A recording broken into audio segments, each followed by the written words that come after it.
मेरी जब assistant commissioner Mustafa जट से जब बात हुई है तो मैंने उनसे पूछा कि आप क्या करने जा रहे हैं। उनका कहना है हम इस शहर को रेनोवेट करना चाह रहे हैं, एक मॉडल बाज़ार बनाना चाह रहे हैं। यहाँ पे एक कलर के शटर्स होंगे, एक कलर के ऊपर जो दरवाजे होंगे। जब मार्केट में इंटर होगा तो उसको नज़र आएगा कि ये बाज़ार है। तो मेरा ख्याल अगर ऐसी सूरत हाल होगी तो हमारे कारोबार में भी इजाफा होगा और लोगों को चाहिए कि इंतज़ामिया के साथ तावन करें। यकीनन जो ताजरान हैं उनको इस वक्त वक्ती तौर पर मुश्किलात का सामना है, क्योंकि जो तोड़ फोड़ हो रही है उसकी वजह से लोगों को थोड़ी सी मुश्किल तो है, लेकिन जब सबके साथ एक ऐसा होगा तो फिर किसी को किसी किस्म का कोई गिला नहीं होगा। सर ये बताइएगा कि चुनिया में तजावज़ात के हवाले से आप जो काम किया गया आपके पहले वो कैसा है और क्या क्या चीज़ बाकी रहेगी जो आप करवाना चाह रहे हैं? जी बिस्मिल्लाहिर्रहमानिर्रहीम। ये मैंने अभी रिसेंटली ज्वाइन किया है एज एसी चुनिया। तो इसमें हमने आपके देखा है कि बाज़ारों में अभी कोई तजावज़ात जो हैं वो बाकी हैं जिनको रिमूव नहीं किया गया है।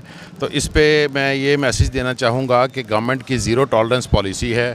हमने बाज़ार्स को रेनोवेट करना है, इनको रिहेबिलिटेट करना है, इनकी ब्यूटिफिकेशन करनी है और किसी भी सूरत में इसकी जो है एनक्रोचमेंट को गवर्नमेंट बर्दाश्त नहीं कर रही।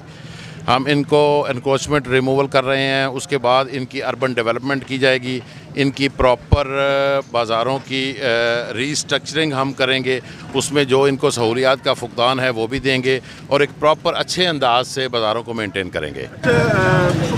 माजी में भी ऑपरेशन होते हैं, लेकिन इस दफ़ा जो गवर्नमेंट ने बोर्ड सेट किया है वो नज़र आ रहा है अमली तौर पर। पहले बोर्ड सेट किया था, अब बेहतरीन काम हो रहा है। क्या ऐसा कुछ अमल है कि ये आने वाले वक्त में ये दोबारा वही पुरानी सूरत हो जाए? देखें, हमने तो जो हैं गवर्नमेंट की पॉलिसीज़ को इम्प्लीमेंट करना होता है। जो हमें डायरेक्शन मिलती हैं गवर्नमेंट ऑफ पंजाब की तरफ से, वो उसकी इम्प्लीमेंटेशन के लिए मुझे यहाँ लगाया गया है।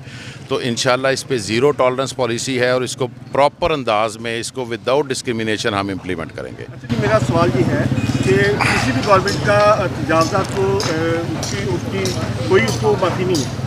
तमाम गवर्नमेंट जो है तजावज़ के खिलाफ है, लेकिन ये वाली गवर्नमेंट अच्छा काम कर रही है। मेरा सवाल ये है कि आने वाले वक्त में इसको दोबारा रोकने के लिए देखें, फिर आपको गवर्नमेंट को अप्रिशिएट करना चाहिए ना। और इसमें यह है कि हम जब इस टेन्योर में मैडम मरियम नवाज़ शरीफ साहबा की खसूसी डायरेक्शंस पे और डिप्टी कमिश्नर कसूर जो हैं हमारे आसिफ रज़ा साहब और कमिश्नर लाहौर डिवीज़न, उनकी जो सुपरविजन में काम कर रहे हैं, तो हम इंशाल्लाह इसको पूरा क्लियर करेंगे। इसमें कोई ऐसी चीज़ रह नहीं जाएगी कि जो आने वाली गवर्नमेंट तक या आने वाले टाइम तक होगी।